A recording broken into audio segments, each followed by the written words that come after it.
Hi all. So, 2022 NEET result വന്നു അല്ലേ. കുറേ പേര് സന്തോഷത്തിലാണ്. മെജോറിറ്റി പേരെന്താണ് അടുത്ത വർഷത്തെ NEET പ്രിപ്പറേഷൻ സ്റ്റാർട്ട് ചെയ്തിട്ടുണ്ട്. പക്ഷേ രണ്ട് കൂട്ടത്തിലും പെടാതെ കുറേ പേര് അഡ്രസ്സ് ചെയ്യാത്ത കുറേ വിദ്യാർത്ഥികളുണ്ട്. കുരുങ്ങിക്കിടക്കുന്ന കൺഫ്യൂഷനിൽ നിൽക്കുന്ന കുറേ വിദ്യാർത്ഥികളുണ്ട്. പല കാറ്റഗറി ആയിട്ട് നമുക്ക് അവരെ തിരിച്ചു നോക്കാം.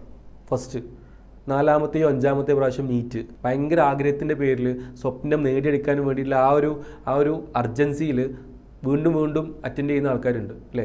അഞ്ചാമത്തെ ആറാമത്തെ പ്രാവശ്യം അറ്റൻഡ് ചെയ്തിട്ടും 500 മാർക്കേ ഉള്ളൂ അല്ലെങ്കിൽ 450 മാർക്കേ ഉള്ളൂ. അതൊരു കാറ്റഗറി.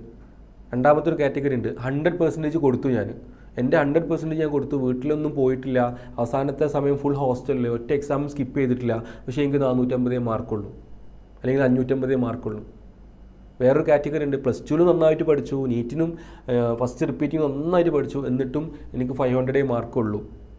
വേറൊരു കാറ്റഗറി ഓഫ് ആൾക്കാരുണ്ട്, അങ്ങനെ പഠിച്ചിട്ടൊന്നുമില്ല, ഒപ്പിച്ചു, ഒരു 300-350 മാർക്ക് അല്ലെങ്കിൽ 450 മാർക്കേ ഉള്ളൂ. കുറേ പേര് നന്നായിട്ട് പഠിച്ച ആൾക്കാരുണ്ട്. വേറൊരു കാറ്റഗറി, നന്നായിട്ട് പഠിച്ചു, ട്രാക്കിലായിരുന്നു, ഇൻസ്റ്റിറ്റ്യൂട്ടിൽ ബെസ്റ്റ് 5 വന്ന ആൾക്കാരായിരുന്നു, ബെസ്റ്റ് 10 വന്ന ആൾക്കാരായിരുന്നു. അവസാനം ആരോ ഒരു ബുദ്ധി പറഞ്ഞു കൊടുത്തത്, ക്ലാസ് കഴിഞ്ഞാൽ റിവിഷൻ വീട്ടിൽ നിന്ന് ചെയ്യാം, ഹോസ്റ്റലിൽ നിന്ന് പോന്നു, ഒഴപ്പി, മാർക്ക് കുറഞ്ഞു. ഇങ്ങനെ പല കൺഫ്യൂഷനിൽ നിൽക്കുന്ന ആൾക്കാരുണ്ട്.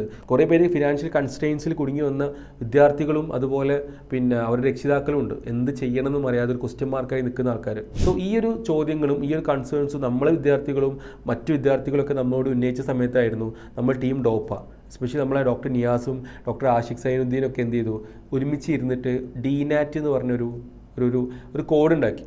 ഓക്കെ, ഡോപ്പ നീറ്റ് അസസ്മെൻറ്റ് ടൂൾ. അതൊരു ടെസ്റ്റാണ്, ഒരു അസസ്മെൻ്റാണ്. ശരിക്കും നീറ്റിന് നിങ്ങൾ നന്നായിട്ട് പ്രിപ്പയർ ചെയ്തിട്ടുണ്ടോ, റിപ്പീറ്റും റിപ്പീറ്റും സൂപ്പർ റിപ്പീറ്റും ചെയ്യുന്ന വിദ്യാർത്ഥികൾക്കൊക്കെ സെപ്പറേറ്റ് ഫോമായിട്ട് അവരെ മെൻ്റൽ എബിലിറ്റിയും അവരെ ആപ്റ്റിറ്റ്യൂഡും അവരെ ആ ഒരു പ്രിപ്പറേഷൻ്റെ ആ ഒരു സ്ട്രെങ്ത്തും അളക്കാനും വേണ്ടിയിട്ട് നമ്മൾ ഉണ്ടാക്കിയെടുത്ത വേറെ എവിടെയും കാണാത്തൊരു യുണീക്ക് ടൂളാണ് DNAT. സോ നമുക്ക് ഈ ഒരു 3-4 വീക്കിൻ്റെ ഇടയിൽ അറൗണ്ട് 300 സ്റ്റുഡൻസാണ് DNAT അറ്റൻഡ് ചെയ്തത്. അതിൽ ഒരു 70% ആൾക്കാർക്കാണ് നമ്മൾ സജസ്റ്റ് ചെയ്തത്, നിങ്ങൾ വീണ്ടും നീറ്റ് അറ്റൻഡ് ചെയ്യണം. നിങ്ങൾ 70% സ്റ്റുഡൻസിനും നിങ്ങൾ നീറ്റ് അറ്റൻഡ് ചെയ്യാം. കാരണം നിങ്ങൾ ഇതുവരെ അറ്റൻഡ് ചെയ്തത് റോങ് മെത്തേഡിലായിരുന്നു, അല്ലെങ്കിൽ നിങ്ങളുടെ സ്ട്രാറ്റജിയിൽ ചെറിയൊരു ലൂപ്പ് ഹോൾ ഉണ്ടായിരുന്നു. സോ നിങ്ങൾ ഈ തരത്തിൽ എന്ത് ചെയ്യണം, നീറ്റ് അറ്റൻഡ് ചെയ്യണം.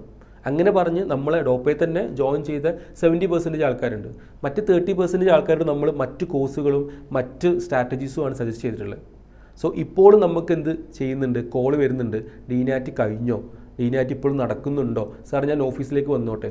ഡെഫിനറ്റ്ലി നമ്മൾ സ്റ്റോപ്പ് ചെയ്തതായിരുന്നു, വീണ്ടും റീസ്റ്റാർട്ട് ചെയ്തിട്ടുണ്ട്. റിസൾട്ടിന് ശേഷം നമ്മൾ വീണ്ടും റീസ്റ്റാർട്ട് ചെയ്യുകയാണ്. കാരണം കുറേ പേർക്ക് വീണ്ടും കൺഫ്യൂഷനാണ്, സെക്കൻഡ് തോട്ട്സ് വരുന്നുണ്ട്, ഫ്ലൈറ്റ് ഓഫ് തോട്ട്സ് വരുന്നുണ്ട്.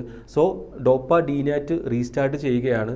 ഡെഫിനറ്റ്ലി എല്ലാവർക്കും അതിൽ പാർട്ടിസിപ്പേറ്റ് ചെയ്യാം. നിങ്ങൾക്ക് ഭയങ്കര യൂസ്ഫുൾ ആവും. സെൽഫ് അസസ്മെൻ്റ് ആണെന്നുണ്ടെങ്കിലും അഥവാ ഒരു പ്രാവശ്യം റിപ്പീറ്റ് ചെയ്ത് അടുത്ത റിപ്പീറ്റിൽ നിന്ന് പോകുന്ന ആൾക്കാർക്ക് പോലും എന്ത് ചെയ്യാം, DNAT അറ്റൻഡ് ചെയ്യാം.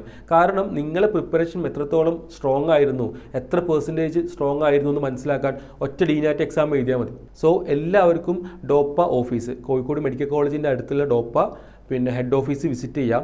രാവിലെ 10 മുതൽ വൈകുന്നേരം 5 വരെയുള്ള സമയത്ത് നിങ്ങളും സ്റ്റുഡൻസും ഒരു പാരൻറ്റും ഡെഫിനറ്റ്ലി വരിക, എക്സാം അറ്റൻഡ് ചെയ്യുക, നിങ്ങളെ വിലയിരുത്തുക. ഓക്കെ, നിങ്ങളിനി എന്ത് ചെയ്യണം എന്നുള്ളത് നമ്മൾ കൂടിയിരുന്ന് ആലോചിക്കും. Okay, so visit your office. Definitely നിങ്ങൾക്ക് ഏറ്റവും യൂസ്ഫുൾ ആയിട്ടുള്ള ടൂൾ തന്നെയാണ് DNAT. Thank you.